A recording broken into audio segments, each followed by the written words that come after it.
to us. Okay, well, just the background by way of introduction.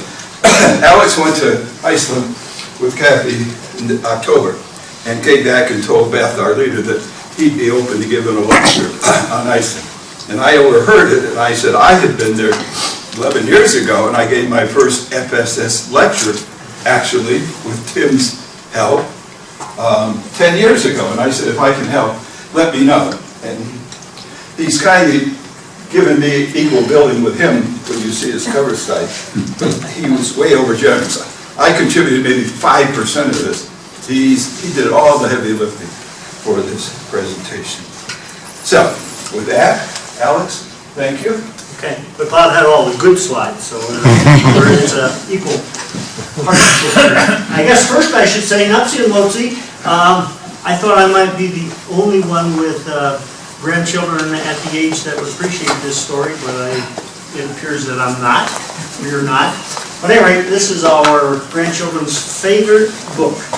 And Nupsi and Lotsi are two world globe-trotting cats. And if you don't recognize it, Nupsi and Lotsi are the two major mountains adjacent to Mount Everest. So they actually got their name from another part of the world, but as I say, they're globe-trotting cats. And they're going to join us for our tour. And what I will do on our tour is, some of the slides are mine, some are Bob's, and I'll go through an overview of the plate tectonic setting of Iceland, which is part of what you will see depending on the tour you take. There's lots of all of these issues that you can see and touch, if you will. Then I'll talk a little bit about the volcanoes, geothermal structures there, the glaciers that cover much of the island, and then the tour I was on was billed as an aurora borealis tour. So I have some pictures of the aurora that we took while we were there. And then I'll go into some of the culture, what you see when you get around the island, Reykjavik and Akureyri and the other smaller villages on the island. Okay, so I'll start out with the plate tectonics. The Earth is basically has a core that is liquid. In the center, of course, solid, but the outer part is liquid. Then it has an outer, what's called the mantle, which is more plastic-like. And then on the surface is the crust. And under the oceans, the crust is very thin, very being relative, 6 miles, where under the continents, the crust is more like 25 miles thick. It is this crust that is broken into a number of plates, and those are the plates that are talked about when we talk about plate tectonics.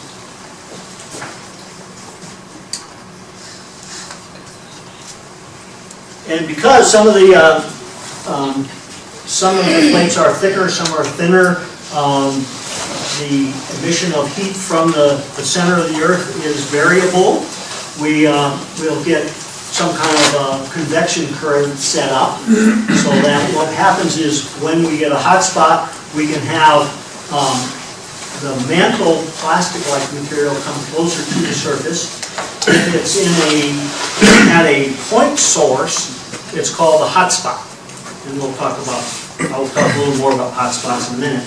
But the other features of plate tectonics is the boundary features. In other words, where the plates are either colliding, they're pushing towards each other, or they're separating away from each other, or they're sliding past each other.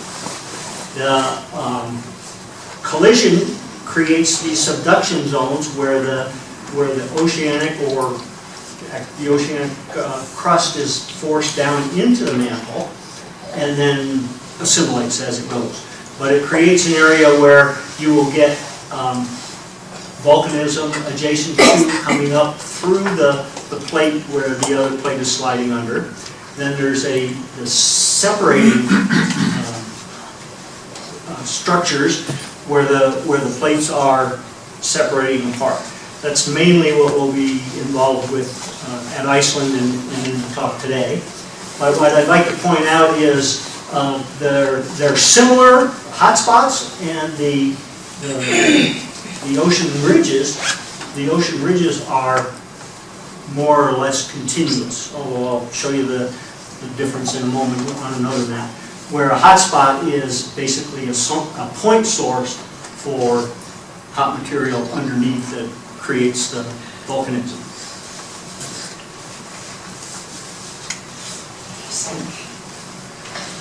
What I did point out before is the zones where the plates are sliding against each other but not apart or towards. And if you'll notice, under or adjacent to the oceanic ridges where they're separating, we also see these lines, and that indicates that some of these areas are moving away from each other faster than others. So that creates a zone where that has to change, and that zone is what's called a transform. Iceland is up here. Notice that Iceland sits right on top of the mid-Atlantic ridge. See, Alex, I read one time that if you see all the transverse ridges in there, if you center them, they're all on an arc with Iceland in the center.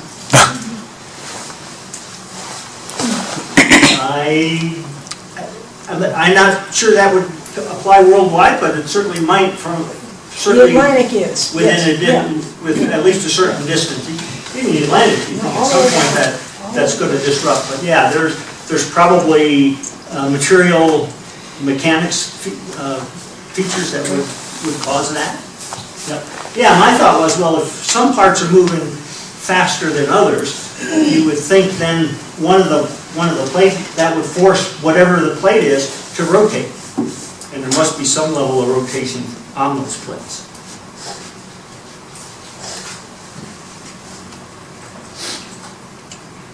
Okay, and this is a map that shows the relationship between zones where they map and indicate numerous earthquakes, and their relationship to the triangles, which are volcanoes. What I'd like to point out is Hawaii, and then this area, which is away from the coast and away from the high concentration of earthquakes and volcanoes, but still has a fairly high concentration. And of course, Iceland up here, volcanoes associated with this plate boundary, this spreading center. And this is a zone superimposing on the previous map, basically, of hotspots. And the three I'd like to point out that you might be familiar with are Hawaii, of course. Notice that Hawaii is in the middle of this Pacific plate. So as the hotspot in the mantle beneath is stationary, as this plate moves to the northwest, the volcanism over time seems to develop to the southeast. And the older Hawaiian Islands are to the northwest, the younger ones, the ones that are currently erupting, are to the southeast. In the area under the continent, we have an area, this would be where Yellowstone is, and that's a similar situation where the North American plate is moving this direction, so that the hot spot is stationary, so that the older volcanism is off to the southwest of where Yellowstone currently is. Now, when you get to Iceland, Iceland shows the hot spots right on the ridge, and what that determines is that basically the hot spot doesn't seem to move, or the volcanism doesn't seem to move away from the central ridge. It basically comes up, and the volcanic material will move northwest and southeast. but the hotspot seems to remain in the same position relative to that ridge. Which means that the volcanism is concentrated there, and in this particular place, there's a fairly large island where over time that volcanism has been concentrated.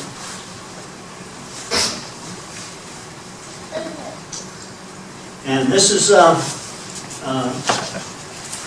sketch map of the island of Iceland and where the Mid-Atlantic Ridge actually cuts through Iceland.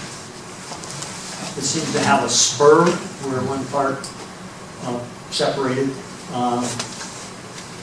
Some of these areas are, this Thingfiller Rift Valley is basically right up along in here. So you can see some of the shadows show some of the ridges, but also it shows a broad open valley so that the volcanism in that broad open plain has then forced the ridges on either side to progressively move outward from the central rift. And this shows it, this is a map showing different ages of volcanism, with the youngest volcanism being right here, older volcanism banding on either side, so that, and then older yet as a band on that side, so that what we see is that the island developed by progressively moving away from the central rift zone.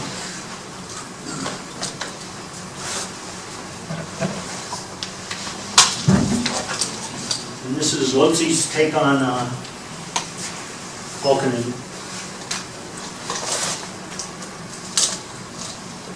Okay, now this is my sketch map of Iceland to give you an idea of where we went and different places I'll be talking about. I'll quite often talk about northern part of the island and southern part of the island. The southern part is this area from about Vic. This is what they call the Golden Triangle. It has many of their tourist locations, which include both cultural, geologic, and waterfalls, features. And then up to the north, there is a road all the way around the island. I think Bob actually flew to Eyjafyallajokull and then drove around this area as part of his tour, and I'll have several slides that cover some of the features up there. Drove up and flew back. Oh, okay. So, Hey Al, what's the scale on that map? Roughly, what's the north, south, east, west dimensions? well, yeah, I don't know, but I'm guessing we're talking maybe 200 miles, 250 miles. It's 40,000 square miles, size of Kentucky, or if you like, the size of eastern Colorado. That sounds a little small. I'm just thinking it didn't take all day to drive from Vic back to Reykjavik, so I would have said that was, maybe 150 miles in driving distance.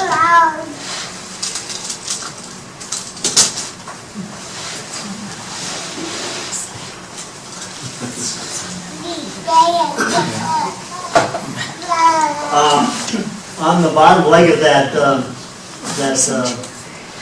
Golden Triangle on the south, about 2/3 of the way from Reykjavik to the little village of Vic, they have this lava volcano center, basically their natural museum.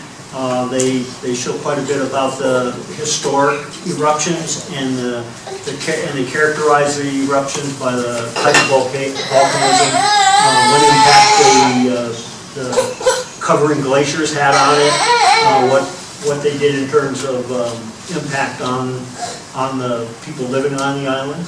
The island's been inhabited since about, 800 AD. So it has a long history of settlement and contending with volcanic activity.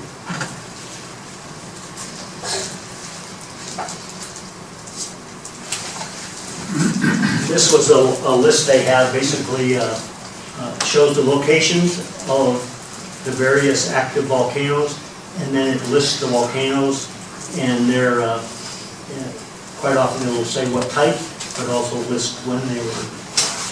This one doesn't say when. But how tall they are, and what the character of the volcanism is.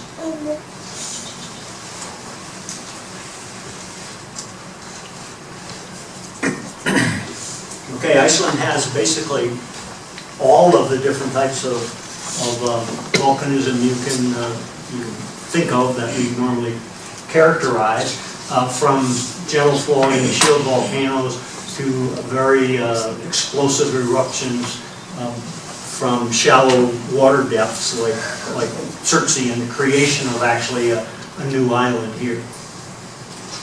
And then the eruptions under a glacier have quite a bit of impact by the amount of melting ice that falls into or is associated with the erupting lava.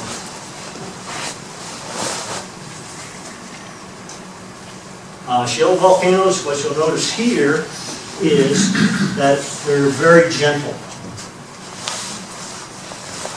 There's not very steep sides, and we'll compare that with the next one. But you can see that on the south side, this very broad, gentle surface to the top, although covered with ice. The land under it is quite gentle as well. And there are also stratovolcanoes, which are characterized by these steep sides and multiple eruptions that then build up a tall cone. The volcanoes we see here in the west coast of the U.S., like Mount Rainier and Mount St. Helens, and those are typical stratovolcanoes. The composition of the volcanics is a little bit different, but I think what we see here is again involvement of ice and water, and how that changes the physical characteristics of the lava as it explodes and erupts.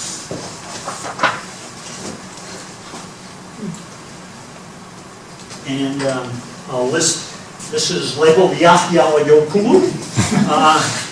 This should roll right off your tongue. You should be very familiar with this. In 2010, Kathy and I were visiting Paris in the spring of 2010. And when we returned to the airport to fly home, they delayed our flight. It was supposed to go out at 10 o'clock, and they delayed it. We finally took off at about noon. We thought, well, that's strange, but we're on our way home. And I didn't know exactly what routes they used, but I could tell from the plane we were flying out over Normandy, where when we had arrived, we came in over Ireland. So I thought, well, that's a little bit strange, but maybe that's, you go out one way and come back the other.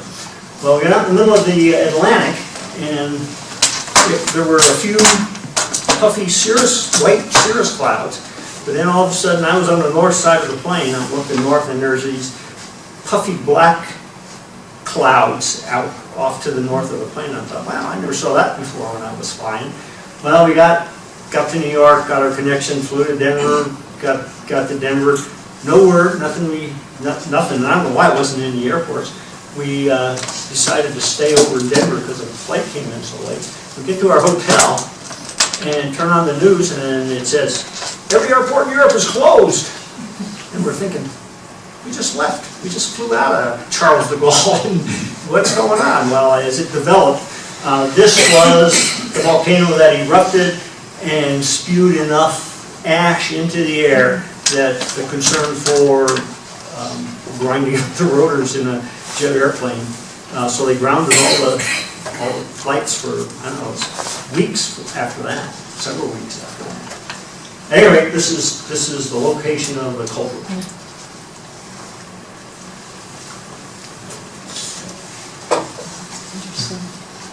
And even, Bob maybe can make some comments on this later, but they even, what's not normally thought of as being a type of eruption in a basaltic environment is cinder cones. But there's these series of cinder cones that occur up on the north side of the island.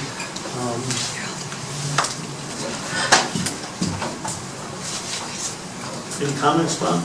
Just One possible comment set on the lower left, that might be what is called a pseudo-volcano. Did you cover any of those? I didn't. It looks like a volcano or a crater, but it's a crater, but it's not volcanic. It has no roots. But occasionally it would happen, when lava would flow into a lake or a pond, it would create that kind of explosive reaction, so that it looks just like a crater or a volcano, but it's got nothing underneath it. Okay. They're called pseudo or rootless craters. Okay. And that looks like.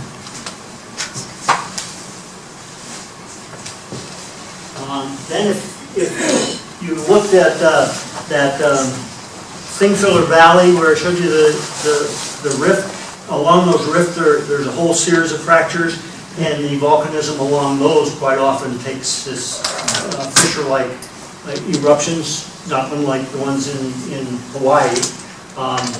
These pictures are of eruptions in Iceland, and this one shows, I pointed out this is what would be a spatter cone created as the lava's erupting on the surface.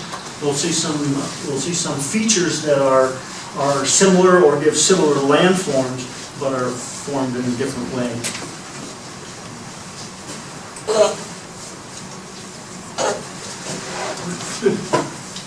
Okay, then one type of eruption that is pretty, I won't say unique, but certainly the amount of ice on Iceland makes it pretty singular up there, is when a volcano erupts underneath the ice.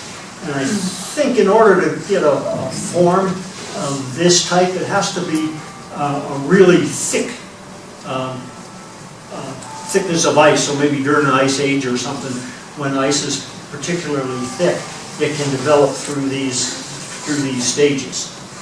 Where today, when they have an eruption under the ice, it actually melts and breaches the surface, and creates a large amount of water, and it flows away from the volcano, so it doesn't quite develop the same kind of volcanic landform underneath the ice. So Alex, excuse me, what are we seeing there? Are those lake sediments on top of volcanics then? They look layered up there. Are those ash units? Yeah, I was going to say ash units may be better than lake sediments, although there must have been some kind of liquid water on top Right. of there. Yep. This diagram is basically what it has been, so maybe this stuff draping is actually the stuff that's ejected, but for the most part, until the very end, it's still enclosed in ice. And then this is Surtsey. This is 1963. Bob's old enough to remember that. I remember that too, but this occurs when the volcanism is still underwater, under the ocean, but shallow enough that it can actually explode to the surface and eject. If you get eruptions, especially basaltic eruptions, deep under the ocean, then what you get is pillow lavas. It just comes out and creates these, I'll say basketball size, I think they're bigger than that, size of round on top, pointed on the bottom, masses of basalt that then pile up one sort of ejection at a time, but there's enough water and enough pressure that it doesn't have this explosive nature. When it gets close to the surface, then there's not enough confining pressure that it starts to explode. I think this is a good example that this is probably right about the time when Surtsey was starting to actually break surface and become an island. And that's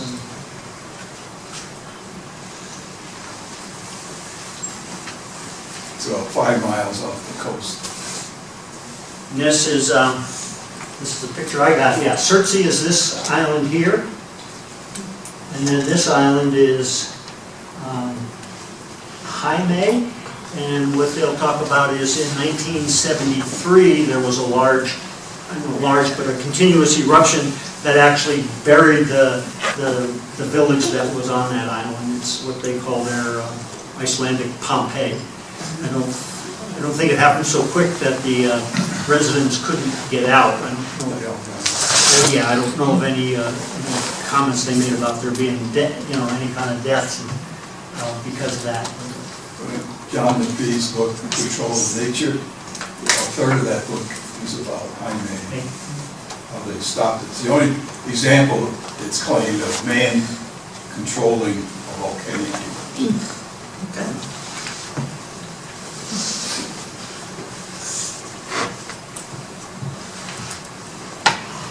These are up on the north in what they, in Icelandic, call Dimmuborgirs.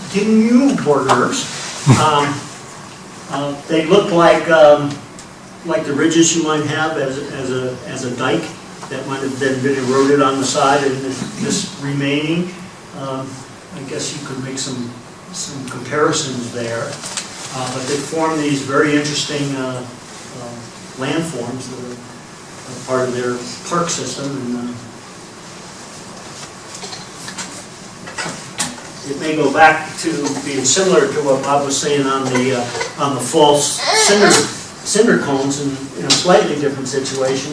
What they indicate that the way these start is if you have a molten lava flow just flowing over the ground and it hits an area that has high moisture underneath, then two things happen. One, the lava flow starts to solidify at the base, and it starts to solidify at the top.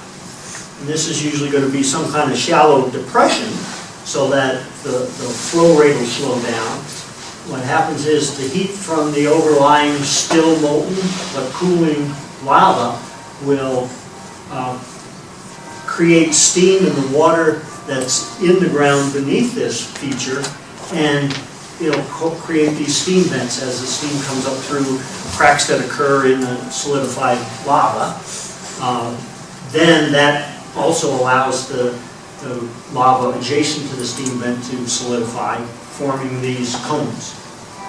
Then if the lava breaches the obstruction and can flow out, basically out of the picture here, then as it flows out, the crust on top breaks up and then piles up at the bottom, and then they leave these ridges or spires that we saw in the previous picture. And also on the north side of the island is where most of the puffins are viewed. When Bob and I were there at the time of year when the puffins were out to sea, they come to the island to nest, so they nest either on the main island or the small islands around it. And then once the young birds fledge, they all go out to sea and eat little fishes that are mostly delicious. And then here's another feature along the coast, and I'll show you several of these, but notice they're some kind of column spire things that are mostly wave action erosional features.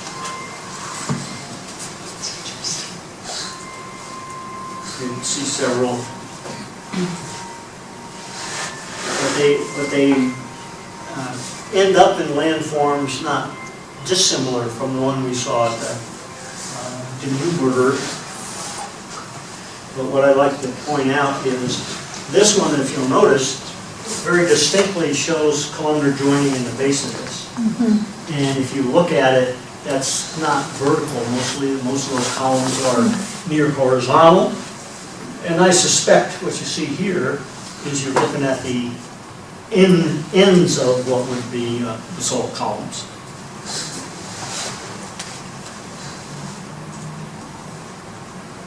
And this is to show you that the Icelandic legend is many of those rock formations and rock spires are believed to be trolls that stayed up too late at night and saw the sun and were turned to stone. If you're familiar with Hawaiian legend, that's the same story. They talk about the mini hunis. Build things all over the island, the fish ponds and all this stuff on Hawaii. They're attributed to mini hunis working at night. Trolls as well. Okay, so this is the Reynisfjara black sand beach. This is a low light, so that it does look very black. And these spires were also attributed to slow-moving trolls.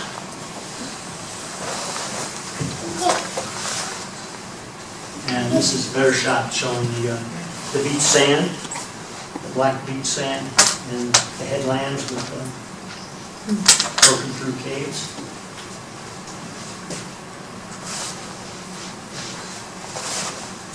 And this is the other side. Bob, I saw from your other slide that you had some kind of ride on some kind of boat. That looked like a fun episode. You didn't do that. No. This is the side, I don't know if you were on both sides, but this side is, I think, where you were. The previous picture was the side that we were on. It's the same seats, they look from different sides. At that beach, there's this excellent exposure of basalt columns. And what's fun, if you walk just around the beach a little bit from the edge of this picture, there's a sea cave, and you can actually go in under and look up at the ends of those columns.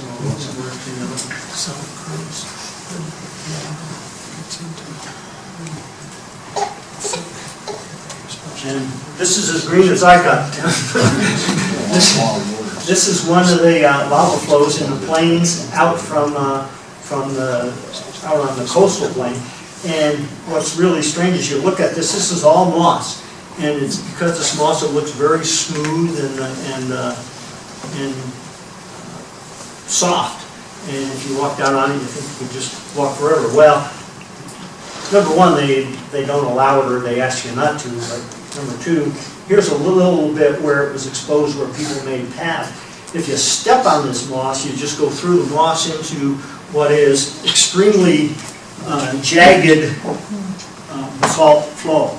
It looks like this stuff that would be impossible to certainly cross in historic leather footwear, whatever the old Icelanders used.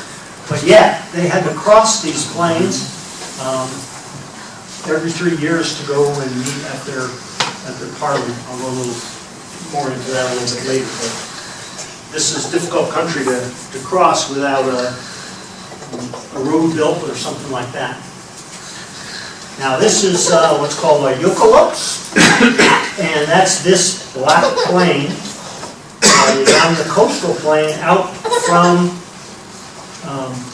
this is the Eyjafyallajokull, the largest glacier in Europe. When a volcano erupts now under the ice, it will melt a large amount of that ice mixed with the volcanic material and the water. It'll flow and flood this low area. And the Icelanders call it Jokolaups. Most of us would know it as a lahar. May also be a difference in composition of the volcanics, but the idea is that it melts a lot of ice and creates a flash flood with rock and debris that spreads out on the... And the last time it happened in '96, it is said there was more water flowing down than from the Nile, the Amazon, and the Mississippi combined. It's an enormous amount of water. Yeah,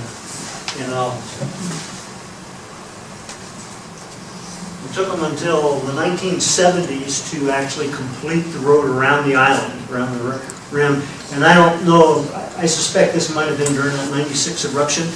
You can see these huge bridge girders are just bent and twisted by the flood. And then this is one of the small tributaries. You can see how now that it's choked with all of the fine volcanic debris. It creates a braided stream as it crosses that floodplain.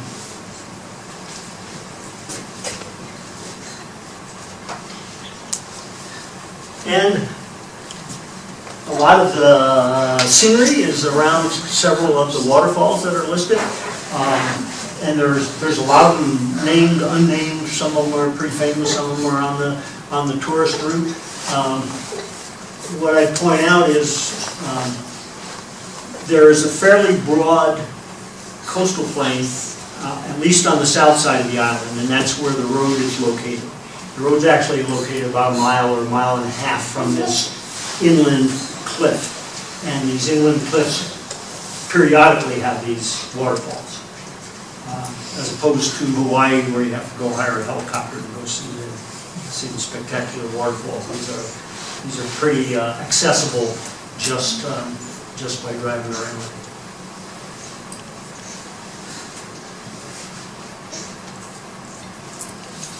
Here's a whole series of them.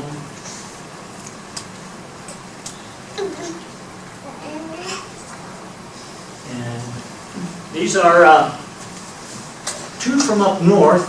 I don't know, Bob, if you would remember the names of them, but what I mostly put this one in for is they flow along the top of one of these flows, but there's a lot of fracture, a lot of porosity between each of the volcanic flows, so that you see a lot of water coming in from the side at the contact between this lower flow and the upper one. So you have a lot of these side springs that flow into the rivers that are cut and sort of collect the water.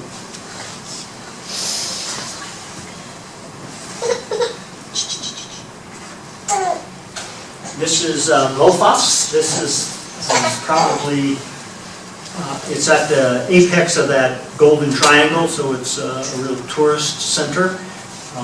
Bob, did you walk out to that point? Do you remember? Yes. That's, I think, where that picture is. Oh, well, no, I'm not sure. But my comment on that is, the photos don't really capture the size of these things. They are gigantic. And so these are people, by contrast. Those are, Yep. so the falls themselves, all the ones you showed, are really huge. Out of the picture here a little bit is a set of stairs that go down to this layer of the flows, and then the trail comes around and you pick up this trail that goes out to this point. When we were there in October, it had rained and iced up a little bit the night before. We all had traction devices, but there was a line of, I don't know, 500 people along this trail that weren't going more than about a step a minute because they didn't, or for whatever reason. We finally decided it wasn't worth the wait to try to crawl out there because everybody was having such a difficult time on that trail with just a thin sheet of ice on it. But it is, and I mean, even from up here and from the next bench down, it's a pretty spectacular series of waterfalls.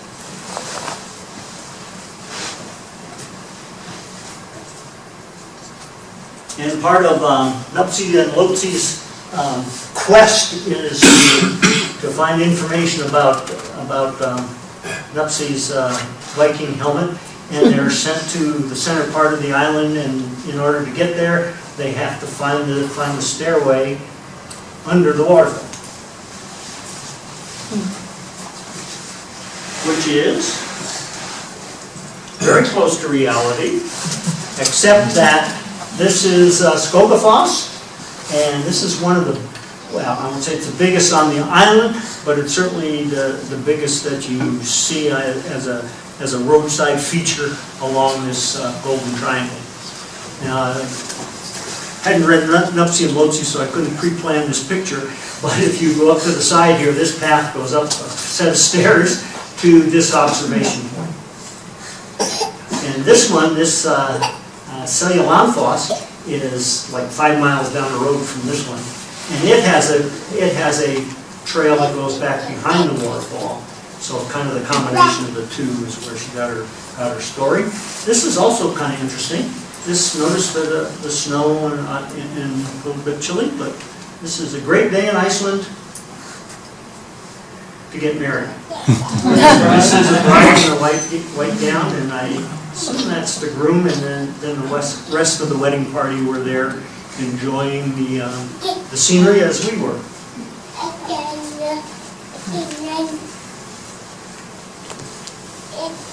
This is the geothermal area around the Golden Triangle, and this is the original geyser that was discovered sometime in 800 AD and erupted as a geyser. Remember, when they said it stopped erupting, but at some point, after some volcanic activity, it was cut off and no longer erupted. But what I'd like to point out is, you can see it now, it's a hot spring pool, and this is another one that has good, you can see how nice and clear the water looks there. That will be in contrast to some of the slides I'll show you later. And Upsy and Lopsy get caught in their own geyser. Now, 100 yards maybe from that original geyser where our English word geyser comes from, there is another hot pool that is an active geyser.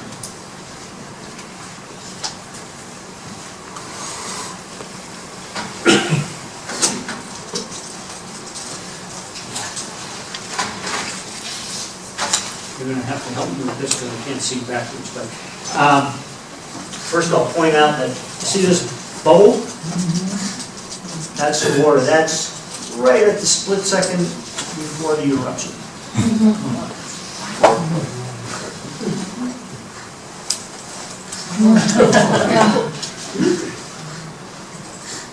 And that's about as fast as it happens. I mean, it's very it just goes up and explodes and then comes back down. But it's not as high as Old Faithful, but it's a pretty impressive geyser. Goes off about every 20 or 25 minutes, as I remember. It's shorter than that, but it's certainly Anyway, shorter than yellow. It's short enough that our guide almost left me because I told him I didn't want to go through the souvenir store, but I wanted to go get a picture of that thing erupting. And I didn't get back to the bus quite as quick as he thought I should have. Is the temperature in the geyser above boiling? Okay, now Eyjafjallajokull for you. This is up in the north. Again, it's a geothermal area that Bob and his group went to. And this gives little notes and a little bit about how fumaroles and hot water mix in this area.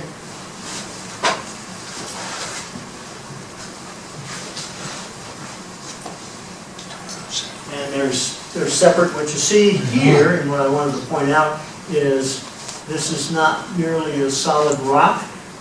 The water in this pool and some of the others seems much muddier, much murkier than down at Geyser.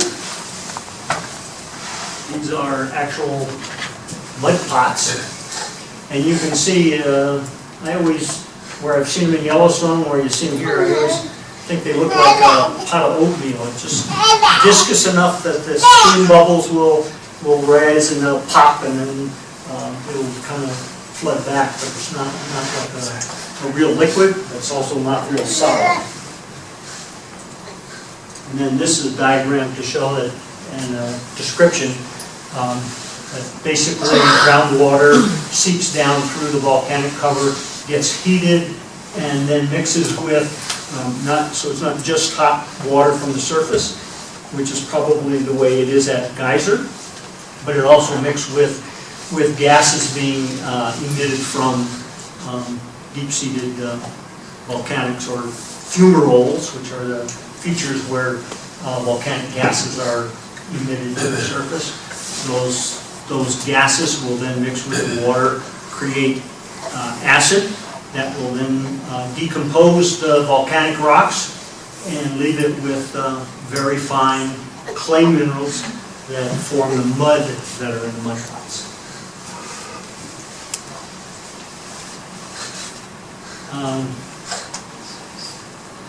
Many of the villages scattered out around have geothermal heating capacity. They also have either personal for each individual village, or this one is sort of mid-size. This is one of the hot pools you stopped at, Bob. For public bathing, they also use that water for heating, especially when it's close in or a small village. They can tap the local geothermal. For the tourists, they have a place called the Blue Lagoon, which is where we bathed in the hot springs. This is about 60 miles south of Reykjavik. It's literally, you can throw a rock from here to the airport. It's on the way. But they have a place here. If you'll notice, though, back through the steam and some of these, that's actually a geothermal steam plant. So, although it's pleasant public bathing, it's a hot spring, it's somewhat artificial in that they built some excavation, and as near as I can tell, all they did was allow the hot spring water in there, and over a very few years, the hot spring water has so much silica in it that precipitates out. It's now like a glass-lined swimming pool. You can walk around. You go to the side though. Some of these are very coarse, jagged basaltic volcanics, but the bottom and the lining of the pool is just slick as glass, just smooth.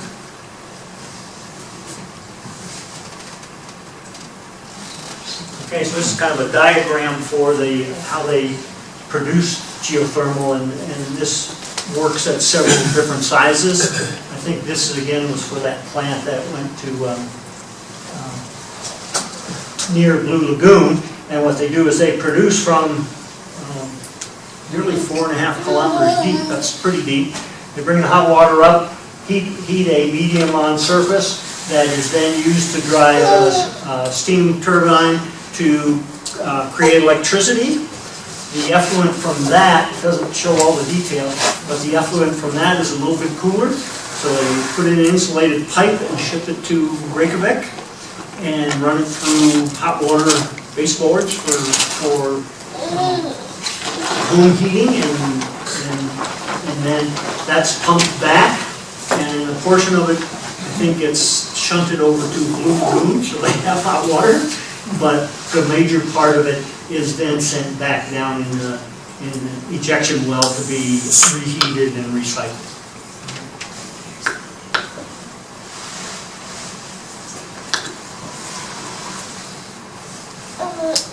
And this was one of the power plants up on the north end that Bob visited. And you can see some of the features, some of these steam cooler. There's not much to see except in wintertime, or at least in cold weather. And you see a lot of steam. This was the south side when Kathy and I were there, and you can see each of those has some sort of a point source for geothermal. This was up on the highlands, and I assume it's relatively large geothermal steam plant. Now the glaciers, as I mentioned before, this is the area just to the north of Vik, which is where Bob stayed, and we stayed at a place not in Vik, but just up on the hillside from it. But this is Reynisfjara, and that again is Eyjafyallajokull. And then this is Vatnajökull, which is presumably the largest glacier in Europe. They make that distinction. I wouldn't call it Europe, but it is in fact on a European plate, so I guess they can. Notice both here and here, these outflow glaciers. We basically have a pile of ice on top of a fairly flat mountaintop, and the weight of that ice squeezes down, and at the bottom it becomes more plastic in nature, so it's literally oozed out of the bottom and forced down these valleys, almost like toothpaste. I'll show some more pictures, but that's it. I took this one, and when I found this, this is a Google Earth picture, but I also found that model that I showed you before, and I thought, wow, this looks just like Pikes Peak. It did during the Ice Age, when it had a glacier on it. If you look at the valleys, like the Beaver Creek valleys over by Gillette, they were long, narrow valleys that had glaciers in them. Squoze that worked down from what would have been an ice field higher up on the mountain. If you look at Glen Cove, that was a cirque that then had a glacier come out of it and seemed to have spread out as it went down the mountainside. So I view this as a model. Those of you, I don't know how many here went on my Pikes Peak glaciation tour last fall. That's part of this work done since then. At any rate, I'll show some pictures of those glaciers. This one you've seen before, but it is, again, you see the ice field on top of the volcano, and then the glacier, outflow glaciers coming down the valleys up from the side of the glacier.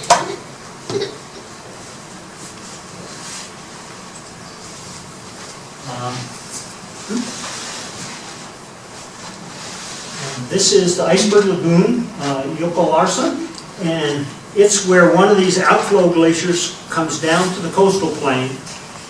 At previous times when Ice Age, or when the glacier went even farther, it scoured a basin before the ocean, which is now a lake, as the thing mowed.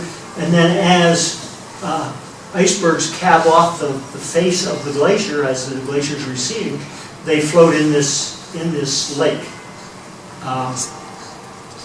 People in Iceland have put a weir of some sort right across this river, which is flowing out to sea as we look into this picture, so that the icebergs are below the surface enough that they hang up on the bottom, don't flow out to sea, don't get washed away. They collect in here, basically for the tourists. This bridge is the rim road that goes around the island.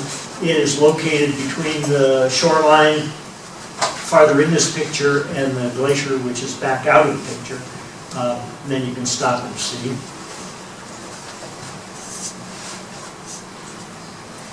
But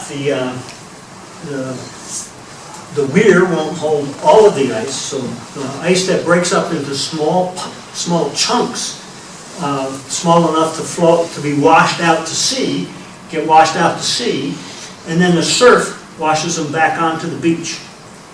And this is what they call Diamond Beach. It's where, not particularly good show here, but they sometimes the black sand beach is just covered for acres with these small pieces of ice that just got washed back up on the beach. Depends on what the wind's doing, what the surf's doing. But when we were there, you could see enough to tell that, oh yeah, that's kind of an impressive thing.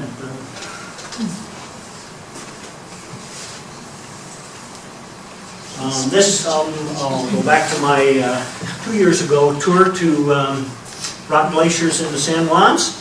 There was a discussion as to how rock glaciers form, whether they're a catastrophic event where a large mass of rock falls off a cliff and either falls onto a glacier or falls into the valley, water percolates through the glacier, gets frozen, and then the whole mass moves down the hillside like a glacier.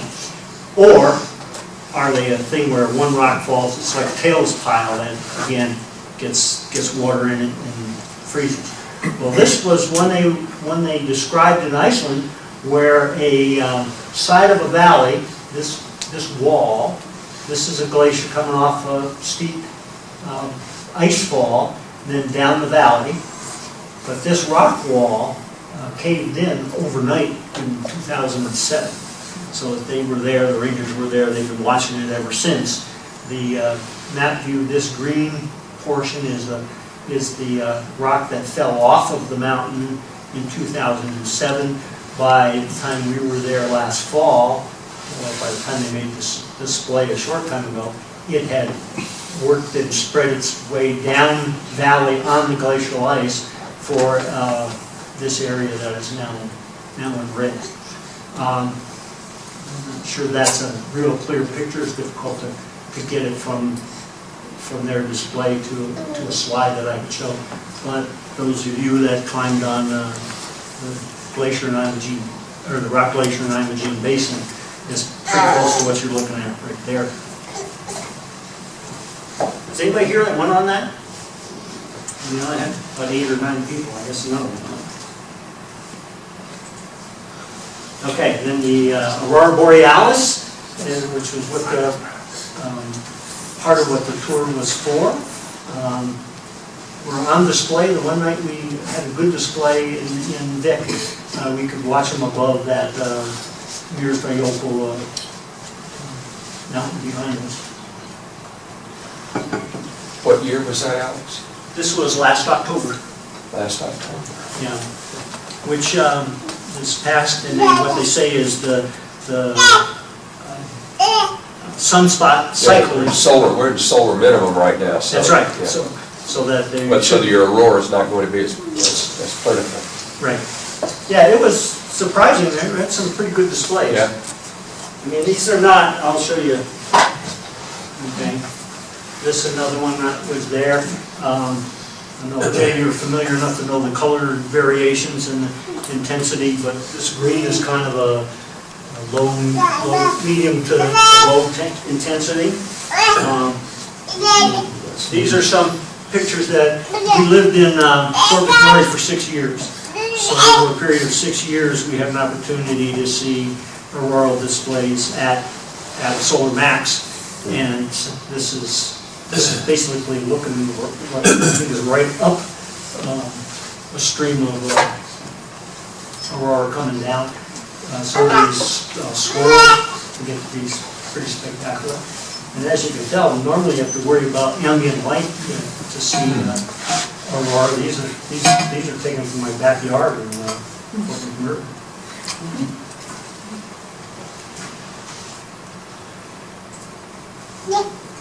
Okay, now Iceland culture, and I'll do that both ancient and modern. These fractures are part of what would be the west side of that rift zone. And historically, every 3 years, they are one of the oldest parliaments in the world. And sometime around 800 AD, they created this parliament. And every representative, and I don't quite know how they elected their representatives, but every 3 years they had to meet at this Thingfiller Valley. And they would set up, this is an artist's rendition of what he thought it looked like, but what I want to show you is if you look at this, is looking up from there, these people are basically walking down through this valley here.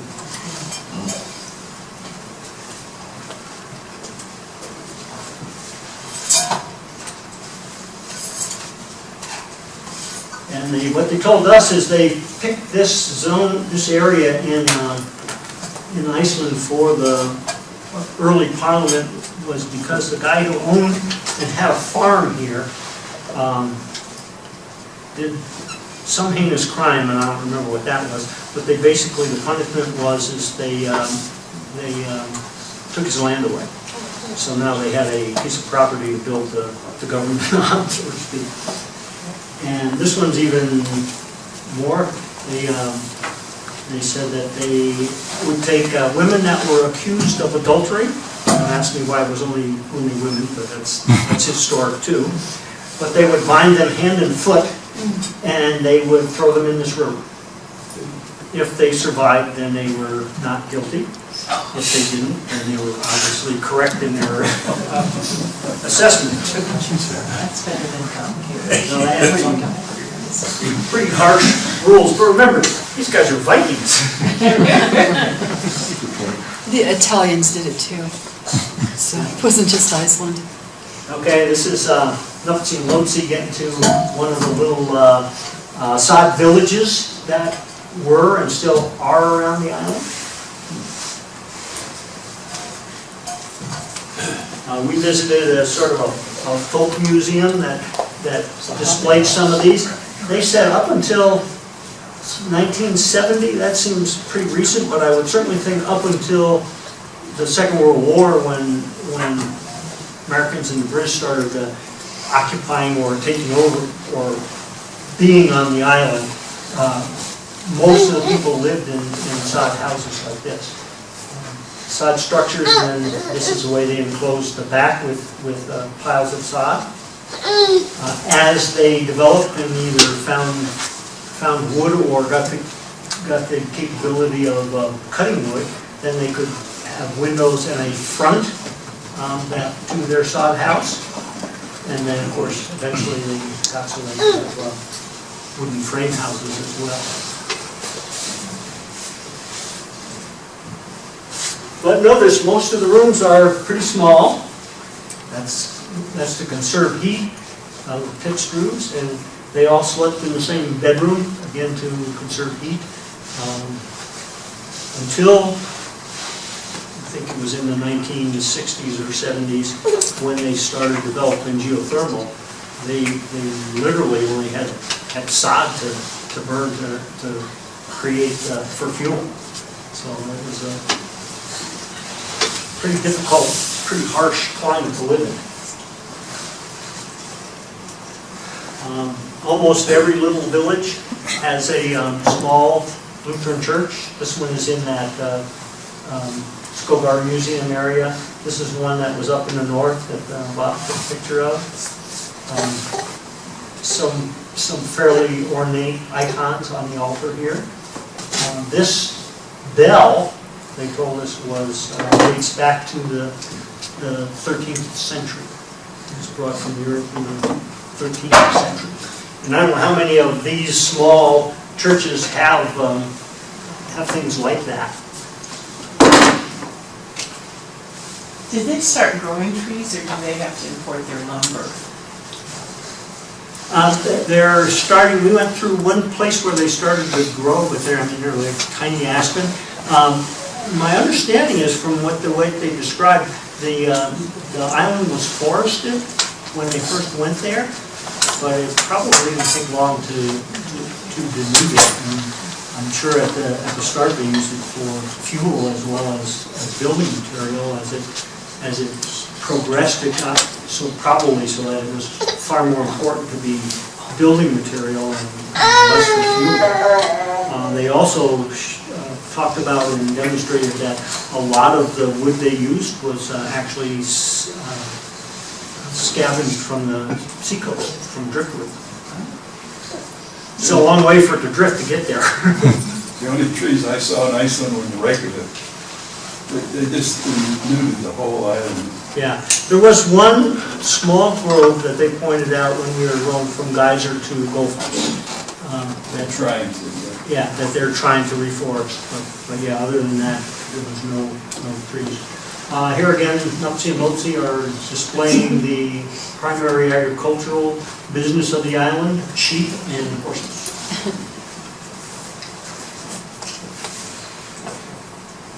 And these are the sheep. The sheep we found very interesting. I don't know if they're different in size, but for us they seem very woolly and long flowing wool. Like a lot of them drag it along the ground. The other thing I wasn't sure, I know there's black sheep, but there seems to be mottled sheep that have variable color, fat, black, and white. These are sheepskins that hung in the lobby of the hotel we stayed at down in Dick. These are the Icelandic horses. They're fairly short and stocky. I guess quite strong. I don't know how they would compare to like a North American Mustang, which are smaller than an Arabian or something. But it's curious, they told us that a horse can't leave Iceland, or if it leaves, can't come back. And no outside horse can come in. There's real strict rules on keeping the Icelandic horse breed pure, if you will. Where did the horses originally come from? You know? I'm sure they came from Europe. Now, how long ago, I don't know. No idea. But, So that's all, I guess, an adaptation to survive the cold, the stockiness and shape. it could well be. I'm sure they were, not only were they brought from Europe, but they were probably brought from Scandinavia. So they already had done some of that kind of breeding, or rather deliberately, or just those were the horses that survived. They brought the horses that survived and further developed that. There are more sheep there than there are people. Yeah. Hey, everyone's named Stu. Tim? How do they heat their houses and buildings? Do they generate enough electricity to do it with electricity or geothermal or? Most of it now is geothermal, not electric heat, but as I say, in the big cities, they have huge pipeline going from the geothermal power plant into Reykjavik. Some system goes to all the houses, so they have basically hot water, heat from the geothermal. And the smaller villages do the same, on a much smaller scale. There's usually enough geothermal. I mean, there must be some places that are remote enough that they either can't afford to put the infrastructure in for one or two houses, or in that case, I would think they probably then heat with electricity. Again, that's produced by geothermal. Do they know when Iceland was first inhabited? Well, I don't know about prehistoric. Historic habitation is, and I don't remember the exact date, but 800 AD. They tell a story about the guy who was forced out of Scandinavia for some reason, and he went to sea and got really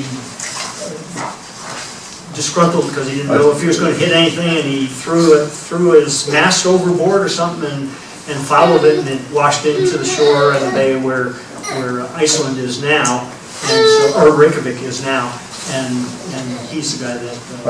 They don't have any evidence of prehistoric inhabitation? I won't say that because I can't believe they don't. I would bet they do. I don't think they do. 870 is usually the year given for the first Norsemen to come. The one thing, Bob, I asked you about that stone statue. Now, I didn't put it in, my prejudice. It's a modern modern piece of art. But when I looked at it, I thought it looked like an Inuksuk, an Inuit rock structure. So I thought, well, maybe they did have Inuits or something. I know they found Inuits buried on Greenland, so that you would think they probably got here too. Tim, they've got so much geothermal heat in Reykjavik. They also melt the ice on their roads, and they heat their soccer fields. And when I was there, they were talking about heating a golf course all winter long. They got so much of that geothermal hot water, just plain hot water. Yeah.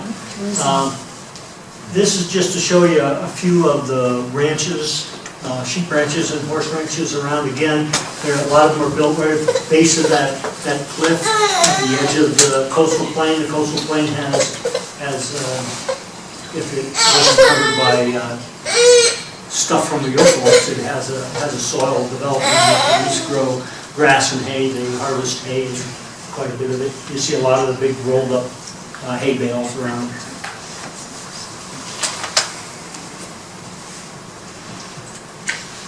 And Reykjavik. We which we had a good time in Reykjavik.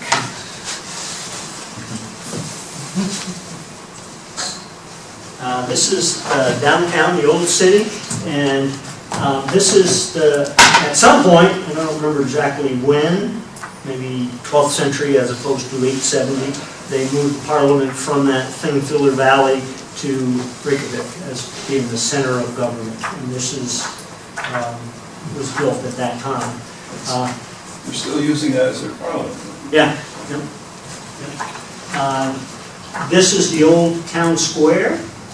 What I want to point out, what Tim was just asking, these are heat stations, I guess. They're geothermal pipes in the middle of the park.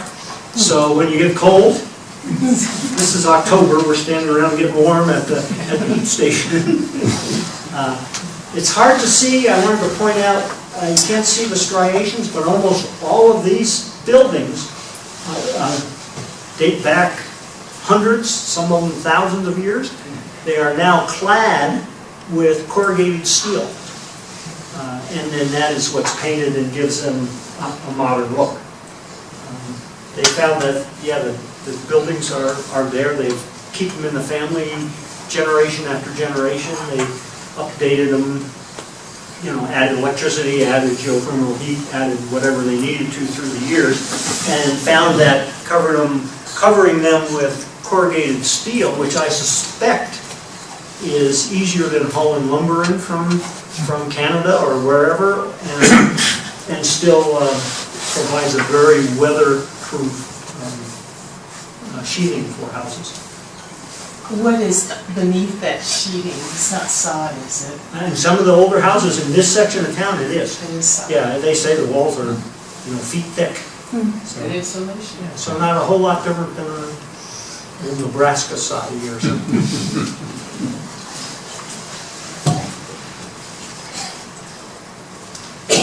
This is their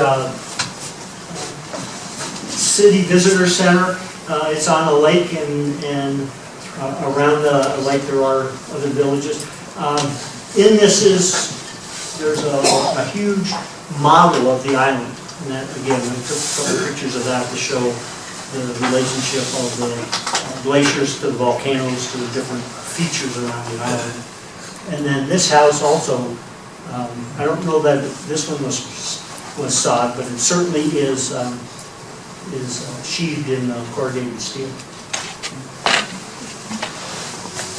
Any fish in those lakes, Alex, or is Tim gonna have to leave his fly rod at home?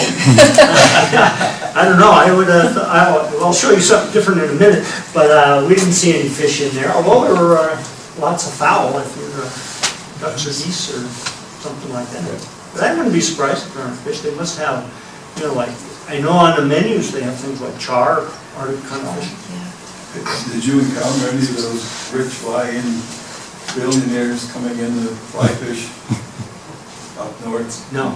It's a magnificent, famous fishing place. When I was there, every once in a while in backcountry, stay in this modest little motel, and the big helicopters would be there, and the private fishing teams would come in and go to these places. And we were told it's some of the best fishing in the world, Yeah. river fishing. I don't know what is in there. It'd be Atlantic salmon. Yeah, that would make sense.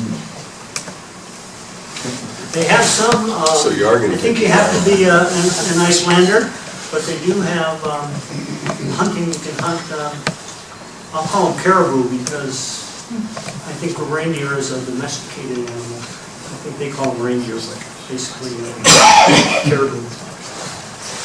Just some of them. You have to hunt with a one-shot rifle, you can't hunt with a multiple shot rifle.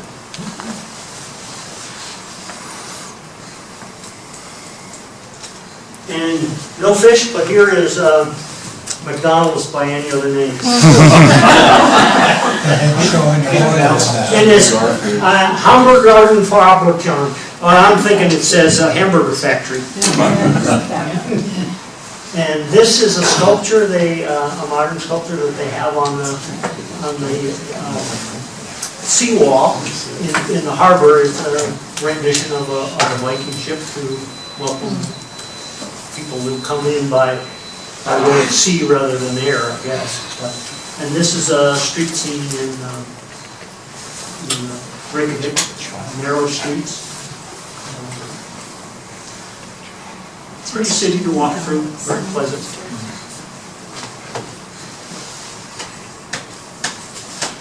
This is the Lutheran Cathedral in Reykjavik, and Leif Erikson's statue out front. And then this is the pipe organ in the cathedral. The guide said they are required to check a box for religion on their tax forms, and that 96 or 97% of the island is Lutheran.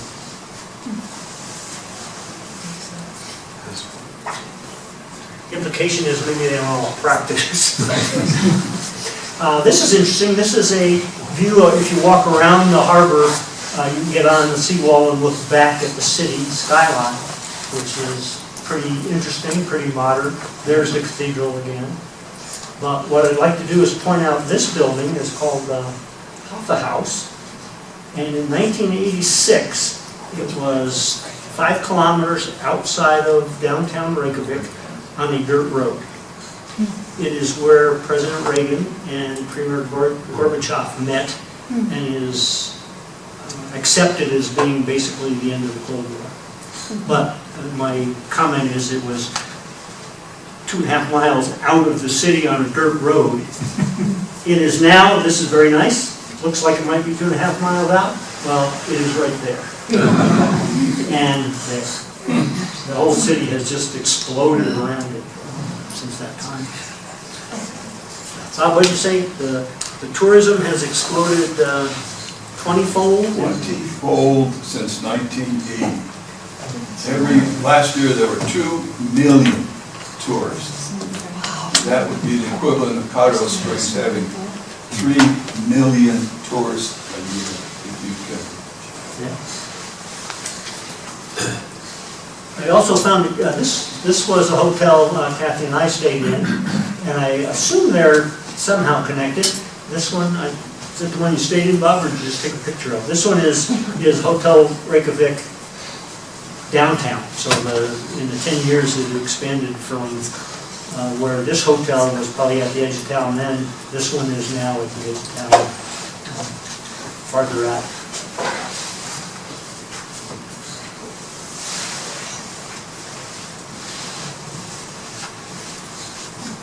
And most of the city, not most of it, but there is a lot of this going on in the city even now. As Bob said, their tourism is expanding so fast, they're having to keep up with Western needs, although I might describe it more as European. What we noticed, the hotels all have single beds, twin beds, which is not an American custom, I'll tell you. This, I don't know if you can see it, but there is a shaft of light there. And this, difficult as it is to see, it's out on the harbor, and that is the peace light that Yoko Ono had put in there for John Lennon after his death, of course. And presumably it was put in Iceland because Iceland is the only country that doesn't have a standing army. Or Navy, or Air Force. What amazes me that, yeah, they have 2, they must have 1 million miles of coastline. They have 2 Coast Guard ships. Really? Yeah. Well, I know Coast Guards, I think. I mean, I thought that's what they told us. Now, maybe there was only 2 in the harbor at the time, but yeah, I mean, as much seamanship as goes on there, they must have a lot of people that need help at some time. Or defense. Right. The only army in Iceland, they told me, was the Salvation. Okay, this is a city on the north, Akureyri, and this, again, I assume is the Lutheran Cathedral in that northern part of the island. This is a street scene up there, and it also shows a little bit of difference. Bob was there in September, I was there in October, 10 years apart, granted.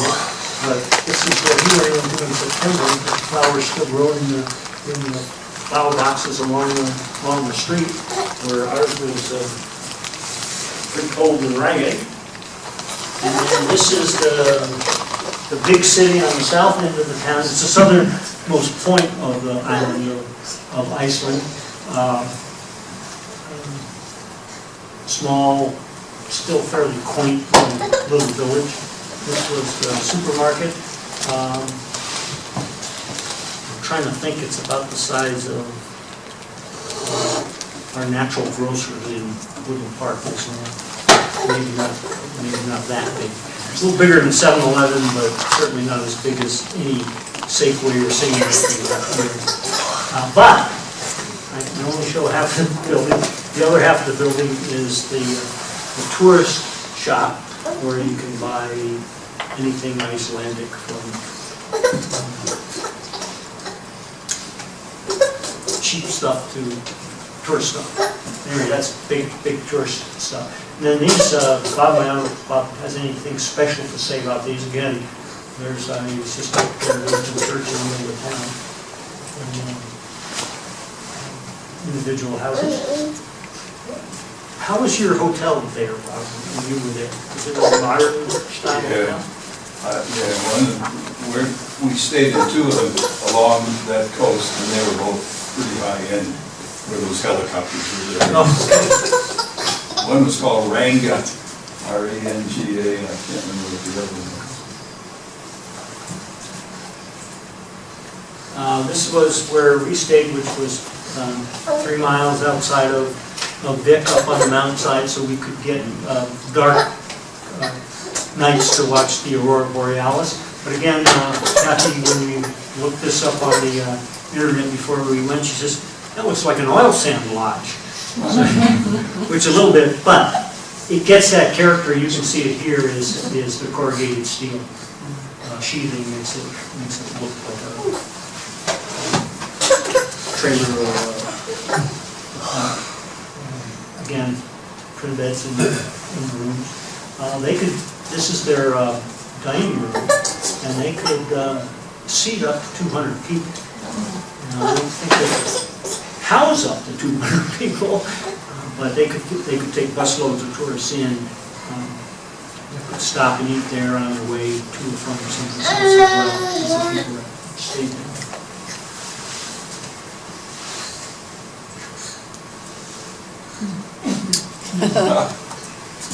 You didn't show me this before. At any rate, this is Nupsy and Lopsy finishing their trip in Iceland. And I did put it because I thought it looked like, boy, Bob had the good weather and ours wasn't too good. Okay, any questions?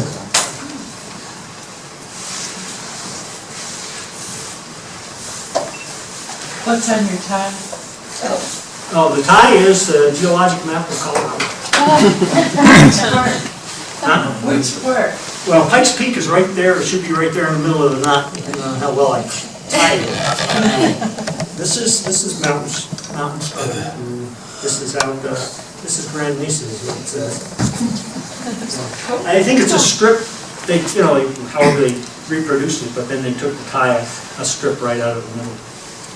Isn't there a big aluminum plant in Reykjavik? And if I'm correct, they ship boatloads of bauxite in there and process it right there. They don't actually mine it in Iceland. Is that correct? They ship it all the way from Australia. It's not in Reykjavik, it's far out, way out in the boonies in the west corner. There's two of them. They may have, I remember going by aluminum something, Camp, and it was on the coast there at Reykjavik, maybe their offloading station, maybe where the ships carrying the bauxite come in, and then they must have to, they don't have a rail system, they must put it in trucks to take it farther north, unless there's also a separate plant up north. You would think, I'm sure it's because the electricity is so cheap, right, they can process it. And they don't produce mostly hydropower. Yeah. Okay, but they don't produce anything else there. Any mines, metals. oil, gas, none of that is on that island, right? No, nothing that I'm aware of. Timber. Sheep. And fishing. Fish products, I'm sure there's a lot of fishing out around. Next to tourism, fishing is their biggest Yeah. industry. Yes, hey, guys, as far as the population goes, what is the number of people that they have? And are they all indigenous, or do they allow immigration? I mean, what goes on there? Remember what they said about the immigration? I don't think it's real strict, but it seems to me what they said is there's like 350,000 people on the island and 260,000 of them live in Reykjavik. What I found very interesting is that as environmentally sensitive as they are to have geothermal power and electric, every one of those 260,000 people has a car, and it all burns fossil fuel. So very few electric cars, but a lot of cars in that city, and the city just gets to be fairly congested. They're only second to the US in cars per population, Yeah. and yet they have this green image. So is their population growing, or is? Pretty steadily that they should have open immigration because under the EU rules they are part of. They're not in EU itself, they're in the sort of subcategory with Norway and Liechtenstein, but they are subject to the same immigration rules. And I'm surprised they don't have more immigration effects. Do they use the euro as their currency? No, they have their own currency. They They don't have the common currency. Apparently they also have very attractive women. We ran into two gentlemen that were obviously not Icelanders, and we asked both of them, well, how'd you wind up in Iceland? And they both said, came with my girlfriend. So, Icelandic Air has some of the best looking stewardesses you ever saw. You can't call them stewardesses anymore. Attendants. Apropos of your beautiful women and your small population, I was told they have a special app there. If you meet somebody, you might be related to them. So before you get too involved, you check on your app. yeah, basically the Icelandic guide we had, and he started to spiel it off, and they have that very, I'll say strange naming system, but they have that naming system where you're called your father's first name son, like Lars' son, so that you don't keep a surname the way we keep a surname. And this guy had his family tree memorized for, I don't know, umpteen generations in that naming system. So, but yeah, you can imagine that it was pretty small island, and most of their isolation. You know, they say their language now is Old Norse, that even the Scandinavian countries don't speak the same language they do anymore. That it's morphed and been impacted by other languages where the Icelanders hasn't. So that's been kept pretty pure. Having said that, it seems like a pretty difficult language. I didn't put in the road sign that had a bunch of letters that you wouldn't even be able to start to pronounce. I worked pretty hard with the ones I've spoken here tonight. But every one of them speaks very fluent and understandable. I'm circulating a book that I want to make sure, especially the people who want to go there, get a chance to see it. And Suzanne brought this lava up here, if you want to look at what that lava looks like when it solidifies. Okay? It's a little strange to deal with their money. Yeah. Like our base currency is $1. in that respect, their base currency is a penny. So everything, and it's not exactly, but it's almost, our dollar is 100 of their thing, so that they're almost like it is a penny. So when you're calculating the cost of things, you basically have to just move the decimal point 2 places. But it's still difficult to get used to doing that when you look at something that's, And it's very you know, expensive. It's very expensive. 5,000, I don't even remember what the Kroner. currency is, but. Kroner. Kroner. 5,000 kroner, and it's, that's a $5 hamburger or $50. No, it was like a $30 or $40 hamburger. A bowl of soup was $20. It was usually very good. The meals were good where we stayed in Vic, and very good. But you were on your own for your lunches, and yeah, it was like, really? That much for? Marge? I'd like to add 2 comments. I just went on a trek with the Colorado Mountain Club back in 2012. But doing a trek thing, they do have mobile bridges. They're on wheels. And so if the current changes, they can move the bridge where they need it. And we saw one vehicle wanted to cross and it didn't get across. And so the next day, they had to figure out how to get it out. But it happens. And the other thing, Arctic foxes are killed. We got to play with the little ones. They were under one of the lodges that we stayed in. But birding is very